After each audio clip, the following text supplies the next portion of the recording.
I mean, I would just question that she hasn't actually had all that much diplomatic experience of her own. I mean, all of her roles generally have been domestic policy oriented. She's had some LDP party roles, but she hasn't been defense minister. She hasn't been foreign minister. So she would also be relatively new to the kind of summitry, high stakes summitry that Koizumi also would frankly be new to. I mean, he's kind of gotten his feet wet a little bit as environment minister and agricultural minister, but she would still be new to that kind of high-level summitry.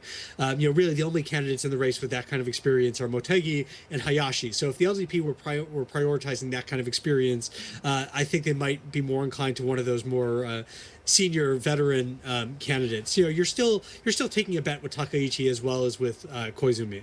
In terms of the ideological alignment, there's certainly a possibility that there's maybe a little more, you get a sympathy vote maybe from the White House. Oh yes, of course you were close to Abe, you had Abe's blessing, and so we're willing to maybe treat with you a little easier. That being said, I mean, looking at how this administration has approached not just Japan but other allies, I'm not sure there's really like a friends and old friends and acquaintances discount going on here. I mean, I think we've seen with India that Modi has not been able to count on that at all, and so I'm not sure actually that the choice of leader is going to matter that much. I mean, you've already had this deal made. There's a lot of work to do to manage that. It's going to be the same whoever takes over to manage that relationship. And Tobias, I've got to ask you about the Bank of Japan, because we did get that decision on Friday. Not a surprise in terms of the hold on the policy rate, but I think there's been a lot that's been made about what is the impact of the domestic political situation on the Japanese central bank. Ueda made it very clear again. He said, I'm looking at the wages data, I'm looking at the economic data, I'm looking at the inflation numbers. So should we be taking him at his word, or is this the unspoken reason why perhaps the Bank of Japan isn't moving at the moment?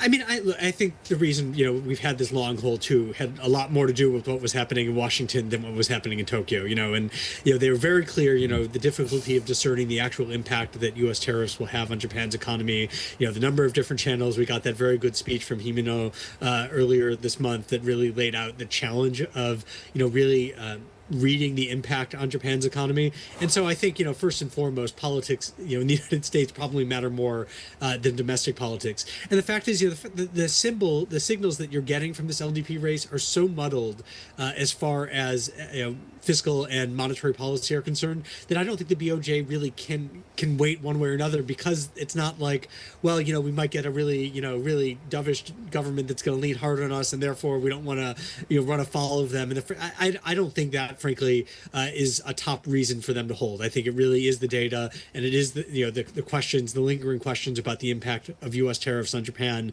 before the domestic politics, I think. Having said that, though, I mean, Tobias, look, the timing of it, right? The Japanese market, as you well know, right, it's been hitting a series of record highs. And then suddenly they come out with a calendar and a timeline for divesting their holdings, massive holdings of REITs as well as ETFs, right?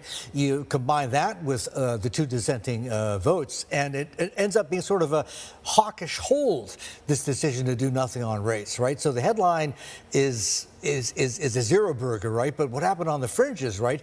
The two dissenting votes plus the ETF and REIT schedule could be suggesting that, look, if it is Sanai, she's not going to be in a hurry to want the BOJ to raise rates at all, given her policy leanings and also her history. So we ought to be doing what we can while we can.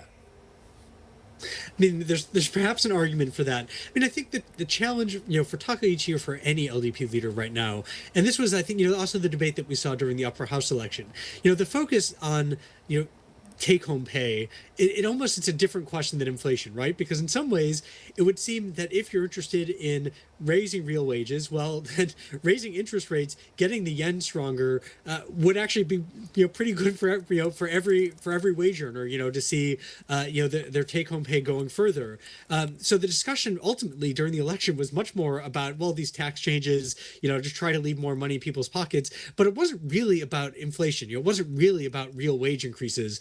And ultimately, if Takaichi really, cared about raising people's quality quality of life, giving more people more money in their pockets at the end of the day. Ultimately, the BOJ has a role to play in that, and that's, to really try to get rates up and, to deal with the fact that inflation has been as high as it is. That would seem something like everyone in the LDP can get behind. Whether Takaichi is actually there yet, or if she's going to come out and say it, I don't know. But it would seem that could do the LDP a lot of good if the BOJ moved in that direction next month.